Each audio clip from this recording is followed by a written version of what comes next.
What was Moses' plea to God when Israel complained for meat? This is the question that we seek to answer today as we continue our verse-by-verse study of the book of Numbers on Walking Through the Bible.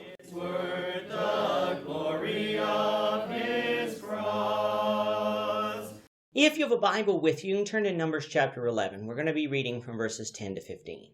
If you don't have a Bible, don't worry. Just follow along with us on the screen. The version that we'll be reading from is the New King James Version. So, Numbers chapter 11, beginning of verse 10. Then Moses heard the people weeping throughout their families, every one at the door of his tent. And the anger of the Lord was greatly aroused. Moses also was displeased. So Moses said to the Lord, "Why have you afflicted your servant? And why have I not found favor in your sight, that you have laid the burden of all these people on me? Did I conceive all these people? Did I beget them, that you should say to me, carry them in your bosom, as a guardian carries a nursing child, to the land which you swore to their fathers? Where am I to get meat to give to all these people? For they weep all over me, saying, 'Give us meat, that we may eat.' I am not able to bear all these people alone, because the burden is too heavy for me. If you will treat me like this, please kill me here and now, if I have found favor in your sight, and do not let me see my wretchedness." Israel at this time is traveling towards Canaan, having left Mount Sinai. They were in the Wilderness of Paran, which according to our map is situated in what we would call northwest Saudi Arabia. Earlier in chapter 11, as Israel so often does, when everything doesn't go their way, complains. This specific complaint is that they were bored with the manna God was providing them. They reminisced about what they supposedly had in Egypt, which was fish and other items that made their food taste great.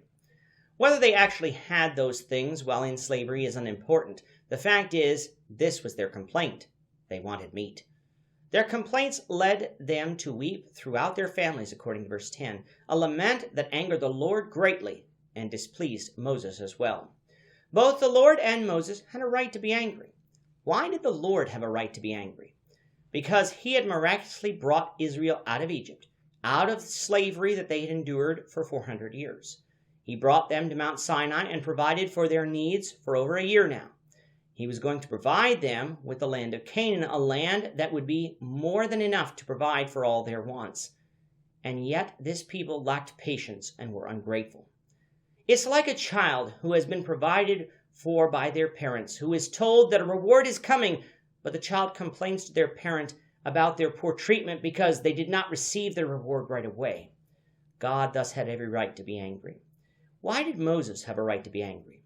Because Moses had led these people out of Egypt. He put up with their complaining, and through God had provided them water from a rock, got God to provide Israel manna from heaven, and even got God to relent destroying this people when the people worshipped the golden calf. Moses had done everything for this people, yet they were ungrateful to him as well. But the way Moses handled his anger is going to foreshadow something that will happen later on in Numbers, an event that will prevent him from entering the promised land. Instead of directing his frustration and anger towards the people in order to get them to repent, he directed his frustration towards God. He asked God why God had afflicted him.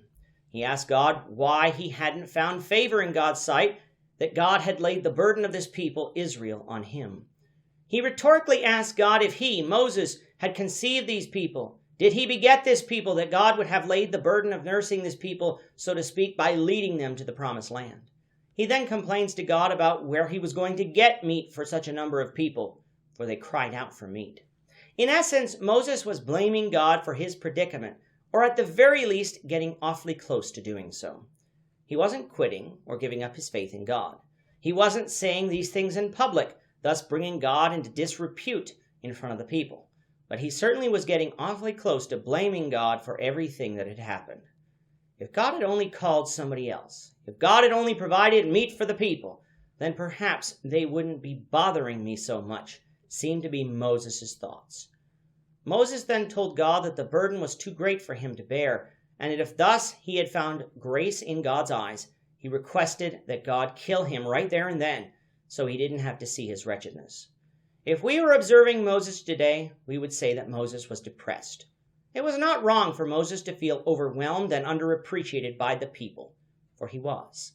It was not wrong for Moses to be frustrated, even angry at the people, for they had not been doing right. But Moses could have prayed to God to have mercy on Israel, entreated him to provide them what they asked for, and to provide him strength so that he could better deal with the people. Instead, he seemed to wallow in self-pity, as we'll see Elijah and Jonah do, the Lord willing, in future studies. Now was not the time for self-pity or blaming God. Now is a time to pray to God in order to find solutions, and a time to call on Israel to repent. When it comes to us, we all faced hard times in life, times that really get us feeling down. It's easy to become depressed to the point of thinking that the whole world is against us and blaming God for such a situation. Such is foolish, for it doesn't make our situation any better, it often makes it worse. As Christians, such times would be best spent in prayer and supplication to God for his mercy and in study in order that our faith be strengthened. What was God's answer to Moses? We'll find that out, the Lord willing, in the next lesson.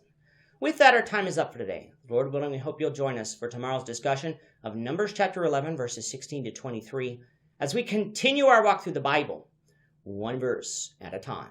Thank you for watching today's episode.